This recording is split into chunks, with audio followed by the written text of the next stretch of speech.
Francesca! Did you get the wedding invite from my daughter yet? It should have arrived in the mail. Good morning, Gladys. Yep, Becky's invite came this morning. 2 months on Saturday, right? Have you seen the venue? I bet you were surprised when you found out she's getting hitched at a hotel of that caliber, right? Right? Yeah, I gotta admit, I wasn't expecting that. I heard a few celebrities got married there recently. I even read that it's the King of Saudi Arabia stays there when he comes to the States. I thought I was misreading it at first. That's right! Isn't it amazing? It really is. I can't wait to see what the ceremony's like. My Becky outdid herself this time. She really is incredible. I always knew she ended up bagging herself a rich, high-spec guy. We're finally moving into the upper echelon of society, my dear. And this wedding is where our ascent begins. We're going to the moon, baby! I couldn't be more proud of my amazing daughter. Her big brother might have failed miserably, but she more than makes up for it. Failed miserably? Just to clarify, you're talking about my husband, aren't you? Of course. Sean's my only son. Who else would I be talking about? Right, I thought so. I still have no idea why he married someone like you. I've been racking my brains over it since the day I met you. And I've accepted that I'll probably never understand. Love makes people do the craziest things. Lovely. Thanks for that. It's such a waste to think he graduated from one of the most prestigious colleges in America and works for a major global company. But the best wife he could find was a broke loser raised by a single mum. It breaks my heart. It really does. It's obvious you were only ever after his money. You couldn't be more wrong, Gladys. I love Sean for who he is. I'd still be his wife if he worked at Walmart. The money is incidental. I'm sure Becky feels the same about her husband, too. I wonder. You may be too wet behind the ears to have realized this, but women tend to be more calculating than men. Not that it's wrong for money to be a priority when choosing a partner. That's not a gender thing. It's a human thing, and it's good common sense in my eyes. But please, Francesca, you can't be serious when you said you would have still married my Sean if he worked at Walmart? Oh, the embarrassment!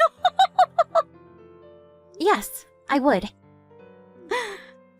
Perhaps that wasn't the best question to ask you.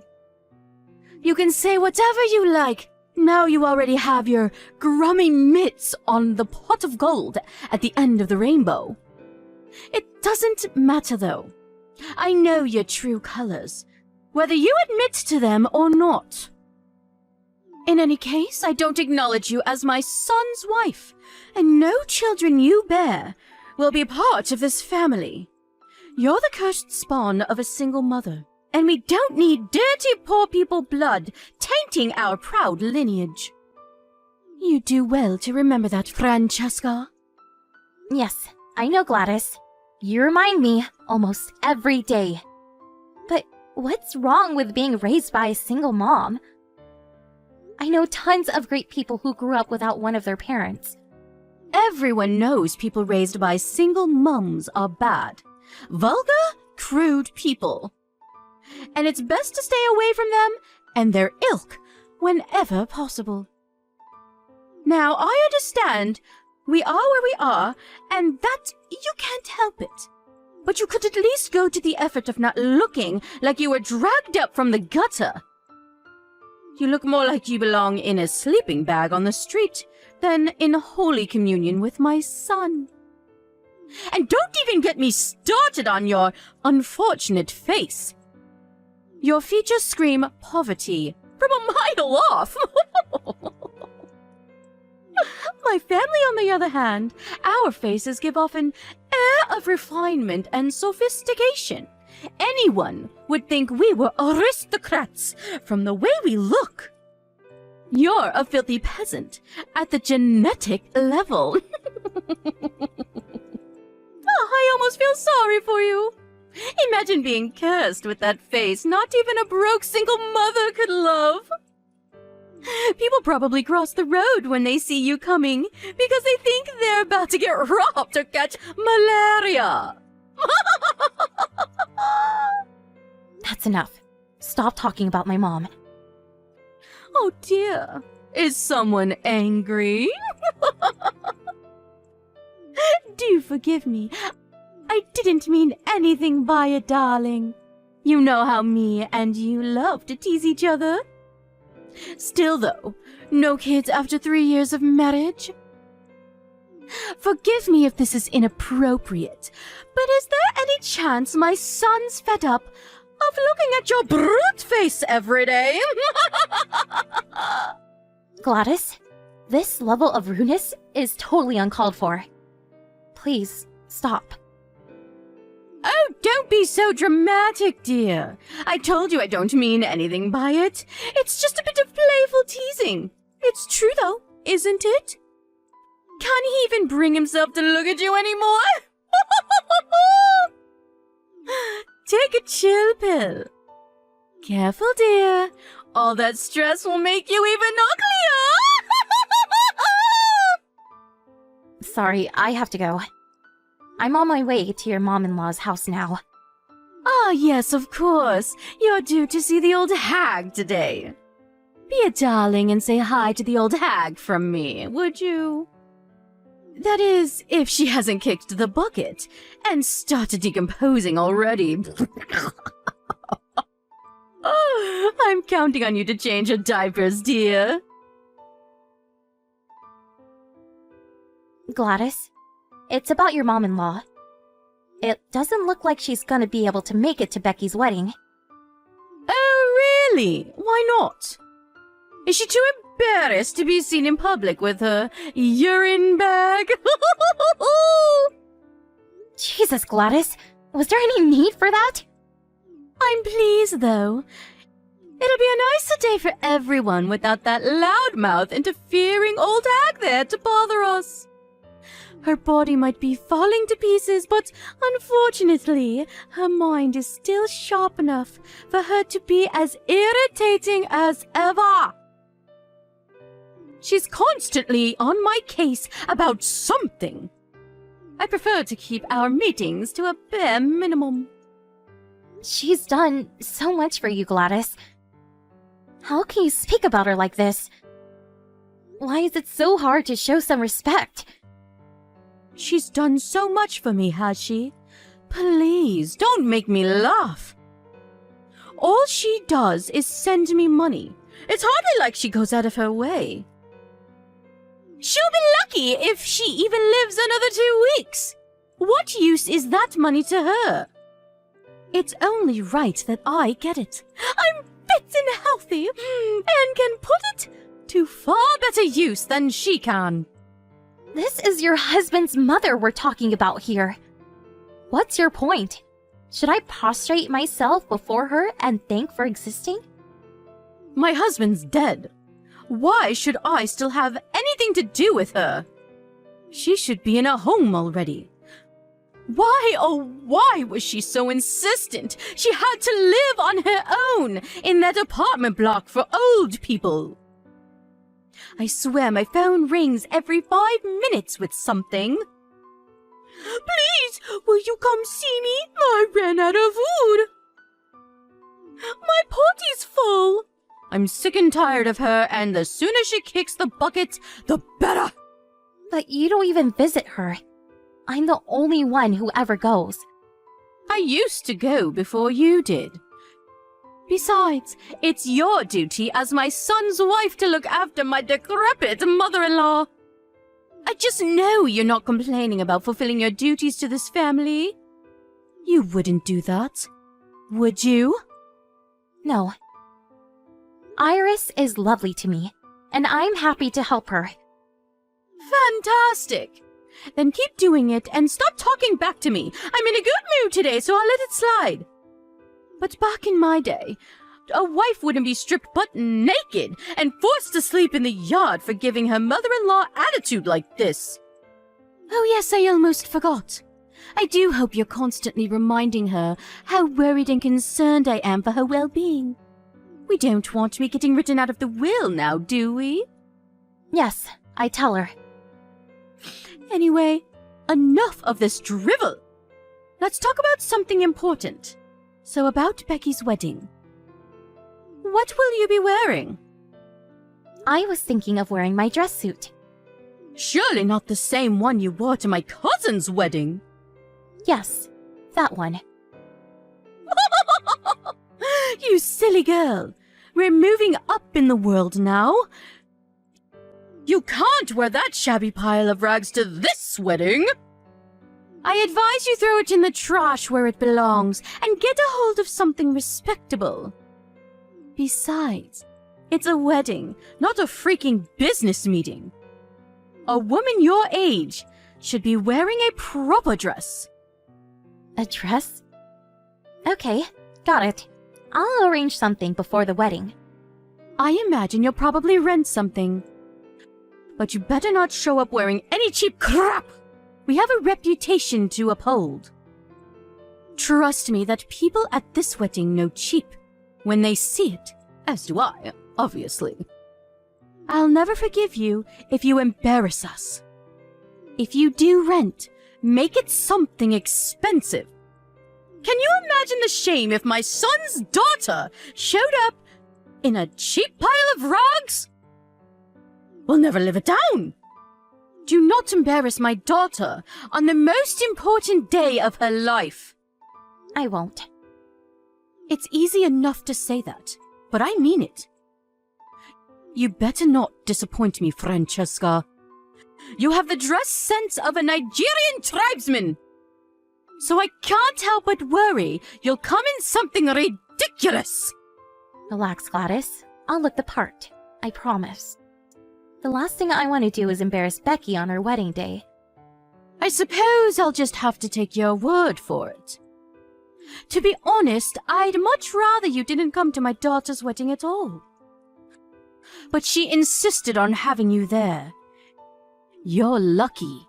She's a lot more tolerant towards poor people than I am.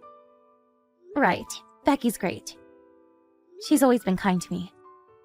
Her husband's family are of excellent prodigy, too. They have records of their ancestry going back to medieval Europe. They even have a coat of arms. Does your family have a coat of arms? What am I saying? Of course it doesn't. Anyway, I digress. Don't let us down, Francesca. If you show up in something cheap and tacky, I can assure you, you'll be the first taxi home. I don't care what Becky says. Hello, Francesca. Thanks for showing your face at the wedding today. Did you leave yet? Yes. I'm on my way to a place that specializes in dress cleaning. Hopefully I can get there soon enough for it not to stain. Oh, don't be silly, dear. It was just a splash of beer. You're such a drama queen. A splash of beer?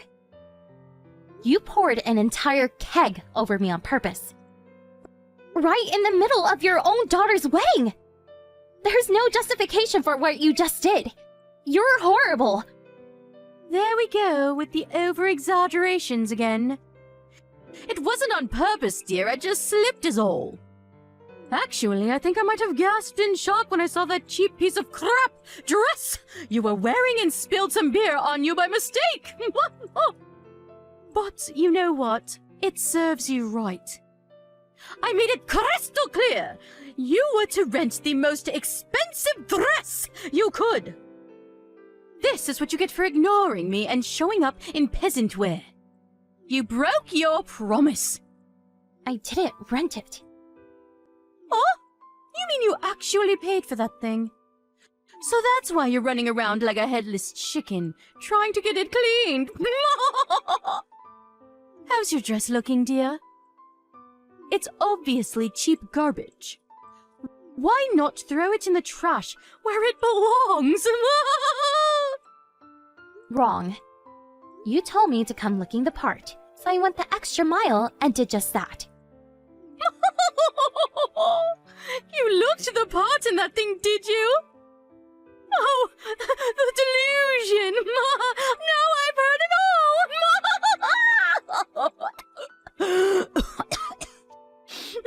Go on then, tell me, how much did it cost? 100? Oopsie, my mistake. I forgot that $100 dress would count as high class to you.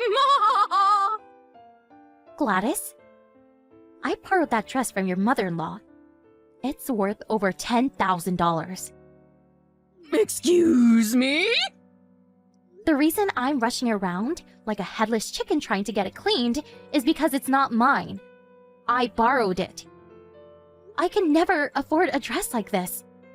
My mother-in-law? You borrowed that dress from Iris? Yes, exactly. I see. Is it okay? It's not going to stain, is it? Yeah, I think it'll be okay. I still told Iris, though. You did what? You fool! What have you done? What did you say? I told her you poured a keg of beer over me. No. I told you, Francesca, it was an accident. I didn't pour anything on you. I slipped, that's all. It really didn't look like that to me. You've got it all wrong! Tell her I made a mistake. Set her straight this instant! No way. Sean saw you pour beer on me. There are a bunch of other witnesses, too. There's nothing to set her straight on. That's exactly what you did. Stop talking back to me and message her now! Tell her I slipped. Why? What do you mean, why? Because I'm your mother-in-law, and that means my word is law! I'm not sure why you think that, but you couldn't be more wrong. Yes, it damn well does, you insolent little toe rag! You should be more grateful to me. I let you marry my son despite the fact you were raised in poverty by a single mother. That's funny. I seem to recall you telling me you don't acknowledge me as Sean's wife almost every day. You still got married, didn't you? That means I allowed it. You know, this whole situation used to bother me, but I'm at peace with it now. Whether you acknowledge me or not makes no difference. I'm done stressing myself out trying to achieve the impossible. You don't get to decide to stop trying to win my approval, Missy! Anyway, forget that. Hurry up and message Iris. Tell her I didn't do it on purpose. I'll make my son divorce you if you don't. Francesca, are you there? There's something I'd like to discuss with you, if that's all right with you. Is now a good time? Sure, what is it? What do you want? I want to apologize for what happened with your dress at the wedding. I thought I may have slipped by mistake. The fact remains that you got beer on your dress due to my carelessness. I was in the wrong, and I'm sorry. I see. So, do you think you could maybe find it in your heart to forgive me? I feel awful. I accept your apology. But this isn't a matter of me forgiving you or not forgiving you. Huh? Why not? I don't understand. You pouring a keg of beer on me at the wedding was just one instance of bullying in an endless harassment campaign against me. An endless harassment campaign? I'm not sure Other than the dress incident, nothing comes to mind. I don't remember doing anything else to you. Of course you don't.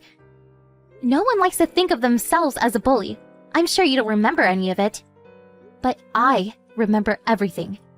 Are you talking about me not acknowledging you as my son's wife? Oh, look! So you do remember. You justified it all to yourself because I was raised in a low-income single mother household. Or because you don't like my face. You called me every name under the sun. You victimized and insulted me at every possible opportunity. Are you saying you don't remember any of that? Even if you do feel that way about me, some things are better off left unsaid. But you took the pleasure in hurting me, so you went out of your way to make sure I knew exactly how you felt. Francesca, dear, I never meant to hurt you. It's just that I've always had strong conceptions of how the ideal wife should be. I suppose there's a chance I let a few things slip that I shouldn't have. When I thought you were meeting the standard, but that's all, I swear. Did me being raised by a single mother, or not, being as beautiful as this perfect daughter-in-law had in your head, cause you problems somehow? Well, it's not that you caused me problems per se. So it is fair to say you treat me like crap for the sole reason that you don't like me? Because that's what it sounds like. I'm so sorry if I felt like I was treating you that way, sweetie. I promise that was never my intention. I'm just a straight talker, that's all. I'm like that with everyone. It's nothing personal. I never tried to hurt you on purpose, not once. Really? It's funny. You say you're like this with everyone, but you're always super polite and reserved when your mother-in-law's around. Like butter wouldn't melt. It's almost like you're a different person. Despite the fact you speak about her with nothing but malice and contempt behind her back. Old hag this, decrepit old that. It seems pretty obvious to me that you're not so straight talking with everyone. And you know full well who you can get away with treating like crap and who you can't. Wait, did you tell Iris I said those things? Is that why she cut my money off all of a sudden? Nope. You really think I could tell her something so horrible? Don't get me wrong, I think she has a right to know, but she'd be so crushed I could never bring myself to do it. Wait a sec. Are you apologizing to me because Iris cut your money off? Oh dear, it's not like that, I swear. I'm apologizing because I feel truly awful about everything I've done, Francesca. I'll never utter a negative word about anyone from now on. Can we just, all get along? You make me sick. You wanted nothing to do with your mother-in-law until now.